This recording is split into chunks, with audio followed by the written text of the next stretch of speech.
Em nome do Pai que me criou, e do Filho que me resgatou, e do Espírito Santo que me santificou, divina vontade, reina na minha vontade.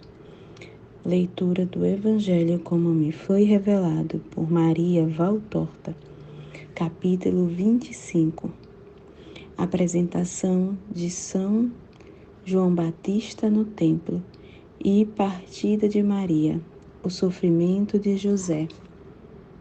5 e 6 de abril de 1944. Na noite entre quarta e quinta-feira da Semana Santa, eis o que estou vendo. De um carro cômodo ao qual está amarrado também o burrinho de Maria. Vejo descer Zacarias, Isabel e Maria, que tem nos braços o pequeno João, e Samuel com um cordeiro e uma pomba numa cesta. Eles descem na frente da estalagem, da qual costumam servir-se, e que deve ser a etapa final para os peregrinos que vão ao templo, pois é onde deixam os animais. Maria chama o homenzinho e é o dono da estalagem. E lhe pergunta se no dia de ontem ou nas primeiras horas da manhã de hoje não terá chegado nenhum nazareno. Nenhum, mulher, respondeu o velhinho. Maria fica admirada, mas não pergunta mais nada. Ela manda que Samuel vá buscar do burrinho. Depois vai se encontrar com os dois pais da criança e lhes fala do atraso de José. Ele terá precisado ocupar-se com alguma coisa, mas hoje certamente virá. Maria retoma o menino que havia entregue a Isabel e se dirige para o templo. Zacarias é recebido com grandes honras pelos guardas, saudado e cumprimentado pelos outros sacerdotes. Zacarias está muito bonito hoje, em suas vestes sacerdotais e em sua alegria de pai feliz. Parece um patriarca. Penso que Abraão devia estar assim, quando se alegrou ao oferecer Isaque ao Senhor.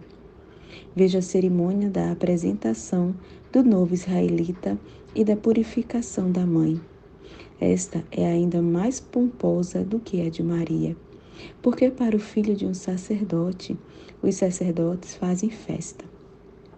Acorrem todos e se entregam a uma grande atividade ao redor do grupo das mulheres e do recém-nascido. Também o povo se aproximou com curiosidade e estou podendo ouvir os comentários, visto que Maria está com o menino nos braços enquanto vão se dirigindo para o lugar estabelecido. O povo está pensando ser ela a mãe. Mas uma mulher diz: não pode ser. Não estás vendo que ela está grávida? O menino tem apenas poucos dias de nascido e ela já está grávida? Contudo, diz um outro, ela não pode deixar de ser a mãe, pois a outra já é velha.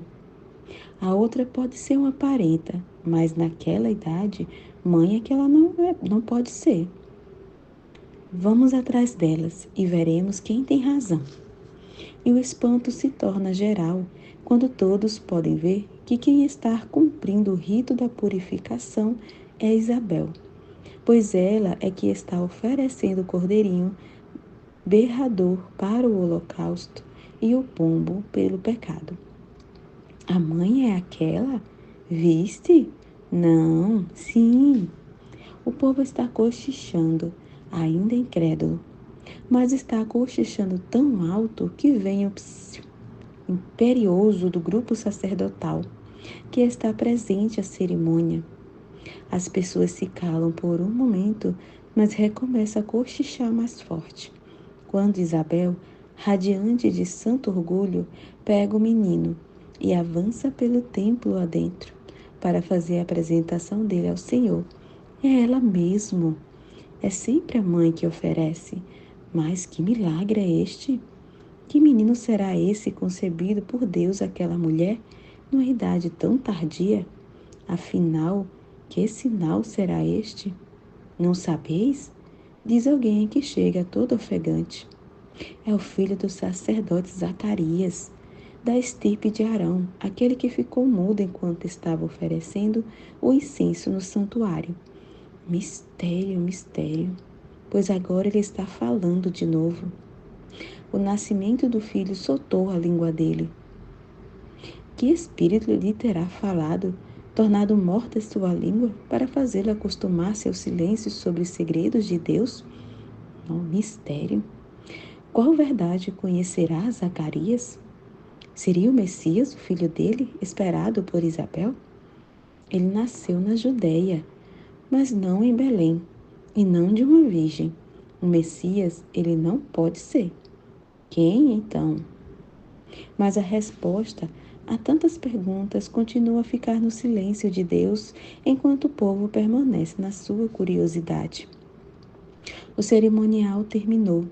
Os sacerdotes festejam então a mãe e o menino. A única pouco observada e até evitada com aversão desde quando perceber o seu estado é Maria. Acabadas todas as felicitações, quase todos vão voltando ao seu caminho, ao passo que Maria quer voltar à estalagem para ver se José chegou. Ele não chegou ainda. Maria se sente desiludida e fica pensativa. Isabel está preocupada por ela. Até a hora sexta poderemos ficar, mas depois precisamos partir, para chegarmos em casa antes da primeira vigília.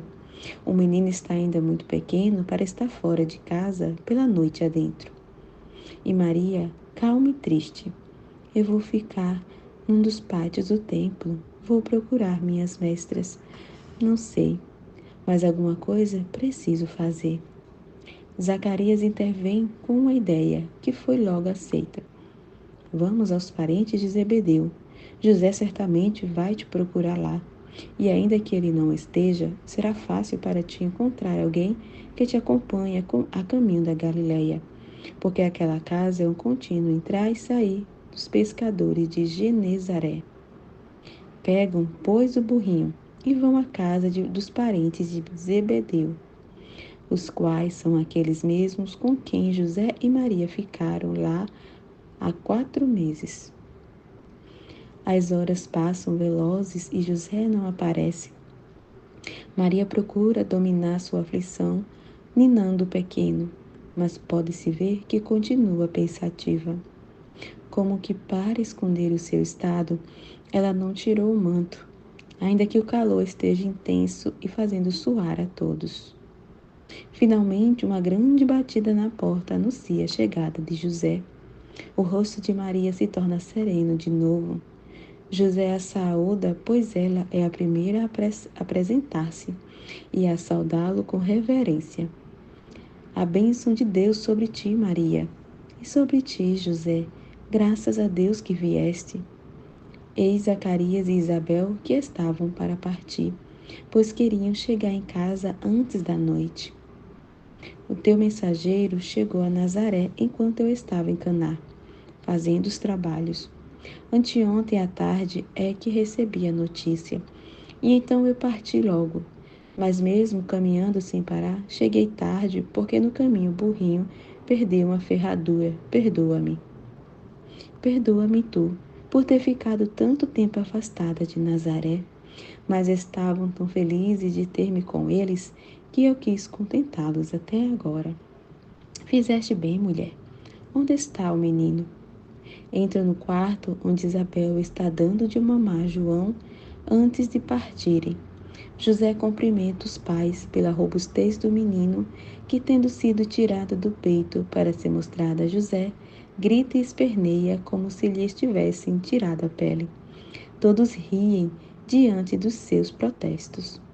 Também os parentes de Zebedeu riem e se unem na conversação com os outros, pois eles tinham chegado trazendo frutas frescas, leite e pão para todos, e um grande tabuleiro com peixes.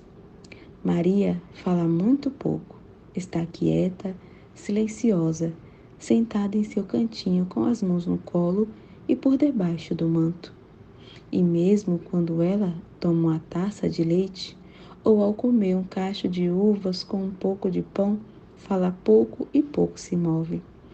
Olha para José com um misto de pena e de curiosidade.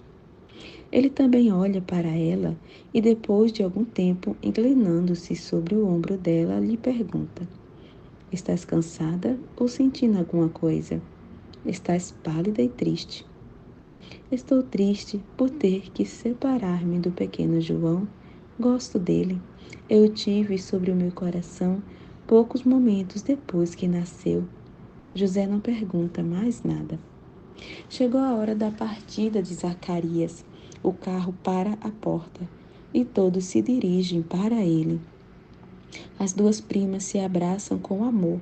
Maria beija 2 vezes o pequeno antes de colocá-lo no colo da mãe, que já está sentada no carro. Depois, saúda Zacarias e lhe pede a bênção. Ao ajoelhar-se diante do sacerdote, o manto se lhe desliza pelo ombro e suas formas se tornam visíveis. A luz intensa daquela tarde de verão. Não sei se José notou alguma coisa naquele momento, atento como ele está em saudar Isabel. O carro parte. José torna a entrar em casa com Maria, que vai de novo sentar-se no canto mais escuro. Se não te desagrada viajar de noite, eu proporia que partíssemos ao pôr do sol. De dia, o calor está forte, mas a noite está fresca e sossegada. Eu digo isto por ti, para não fazer-te tomar muito sol. Para mim, estar exposto ao sol é o mesmo que nada, mas para ti, como quiseres, José, eu também acho que é bom irmos de noite. A casa está em perfeita ordem e também o pequeno pomar. Verás que belas estão as flores. Vai chegar a tempo de vê-las todas se abrindo. A macieira, a figueira e a videira estão carregadas de frutos como nunca. E a romanceira precisei até escorá-la, de tanto que os ramos estavam carregados de frutos. Já tão maduros, coisa que nunca se viu a esta altura do ano. Depois, a oliveira, terás azeite com fartura. Houve uma florada milagrosa e não se perdeu uma só flor. Todas já se tornaram pequenas azeitonas. Quando estiverem maduras, a oliveira vai ficar parecendo cheia de pérolas escuras. Não há pomar mais bonito do que o teu em toda Nazaré. Até nossos parentes estão admirados. Alfeu diz que isso é um prodígio. Teus cuidados é que fizeram isso. Oh não, pobre de mim. Quer que devo ter feito? Um pouco de cuidado com as plantas e um pouco de água nas flores. Sabes de uma coisa? Fiz para ti uma fonte lá no fundo, perto da gruta, e construí um tanque. Assim, não precisarás sair para ir buscar água. Conduzi a água lá daquela nascente que está acima do olival do Matias. É uma nascente de água pura e abundante. Eu trouxe até perto de ti um pequeno rio. Fiz também um reguinho bem coberto, e agora a água chega no fim dele, cantando como uma harpa. Eu ficava com dó de ti, ao ver-te ir à fonte da cidade e voltar carregando baldes cheios de água. Obrigada, José, tu és bom. Os dois esposos se calam agora, como se estivessem cansados. José está cochilando, Maria está rezando. Chega a tarde. Os hospedeiros insistem com os dois para que comam antes de se porem a caminho. José então come pão e peixe, Maria só frutas e leite. Depois eles partem, montam em seus burrinhos. José amarrou sobre o seu, como na vinda, o baú de Maria, e antes que ela monte no burrinho, verifica se a sela está bem segura. Vejo que José fica observando Maria quando ela monta, mas ele não diz nada. E a viagem se inicia. Quando as primeiras estrelas começam a tremeluzir no céu, eles se apressam para chegarem às portas antes que sejam fechadas. Ao saírem de Jerusalém, tomam a estrada mestra que vai para a Galiléia. Quando as estrelas já enchem todo o céu sereno, há um grande silêncio pelo campo. ouve-se apenas o canto de algum roxinol e o barulho dos cascos dos dois burrinhos, que vão batendo no solo duro da estrada, ressecada pelo calor do verão. Maria diz: estamos na vigília de Quinta-feira Santa. A alguns parecerá fora de propósito esta visão, mas a tua dor, diamante do meu Jesus crucificado, está em teu coração, e aí fica, mesmo quando uma doce visão se apresenta. Esta é como um pequeno calor que nasce de uma chama, que ainda é fogo, mas que já não é mais fogo. O fogo é a chama, mas não é o calor dela, pois este não é mais do que uma derivação. Nenhuma visão beatífica ou pacífica será capaz de tirar-te daquela dor do coração e considerar muito mais querida do que a tua própria vida, porque é o maior dos dons que Deus possa conceder a quem crê em seu Filho. Além disso, a minha visão não é em sua forma pacífica, em nada discordante dos acontecimentos desta semana. Também o meu José teve a sua paixão. Ela começou em Jerusalém, quando ele percebeu o meu estado. Durou muitos dias, como aconteceu com Jesus e comigo. E não foi espiritualmente pouco dolorosa, mas unicamente pela santidade de um justo, como era meu esposo, é que ela ficou limitada a uma forma tão cheia de dignidade e de segredo, que ficou pouco conhecida através dos séculos. Oh, a nossa primeira paixão, quem poderá falar da íntima e silenciosa intensidade dela? Quem saberá dizer qual a minha dor ao ver que o céu ainda não me havia atendido em revelar o mistério a José? Que ele ainda nada sabia, eu já tinha compreendido, ao vê-lo respeitoso comigo como de costume. Se ele tivesse sabido que eu trazia em mim o Verbo de Deus, ele teria adorado o Verbo encerrado em meu ventre, com os atos de veneração que são devidos a Deus, e que ele não teria deixado de praticar, como eu também não me teria recusado a receber, não por causa de mim, mas por aquele que estava em mim, que eu em mim trazia, assim como a arca da aliança continha o código escrito na pedra e os vasos de maná. Quem pode dizer qual foi a minha luta contra o desânimo que queria me vencer, para me persuadir de que eu havia esperado em vão no Senhor? Oh, eu creio que isso vinha da raiva de Satanás. Eu sentia a dúvida que crescia em meus ombros e que espichava suas garras geladas para aprisionar minha alma e fazê-la deixar de orar. A dúvida que é tão perigosa e letal para o espírito. Letal porque ela é o primeiro agente da doença mortal chamada desespero, e contra a qual é preciso reagir com toda a força para não perecer na alma e perder Deus. Quem pode dizer com toda a verdade qual a dor de José, quais os seus pensamentos, qual a perturbação que ele sentiu em seus afetos? Como um pequeno barco, apanhado por uma grande tempestade, ele se achava num encontro entre ideias opostas, como em uma dança ao redor de reflexões, cada uma mais pungente e mais capaz de fazer sofrer do que a outra. Ele era um homem que, pelas aparências, só podia ter sido atraído por sua mulher. Por isso, ele via desmoronar, ao mesmo tempo, o seu bom nome e a estima em que ele era tido naquele lugar. Por causa disso, ele se sentia apontado a dedo e alvo de compaixão pelos habitantes da cidade. Via morrer o afeto e a estima de que até então eu vinha gozando diante da evidência de um fato. É aqui que a santidade dele resplende ainda mais brilhante do que a minha. Eu dou testemunho disso com todo o meu afeto de esposa, porque quero que ameis o meu José, este homem sábio e prudente, este homem paciente e bom, que não está separado do mistério da redenção, mas muito unido a ele, pois essa dor que o consumou, ele salvou para vós o Salvador, às suas custas de seu sacrifício e de sua santidade.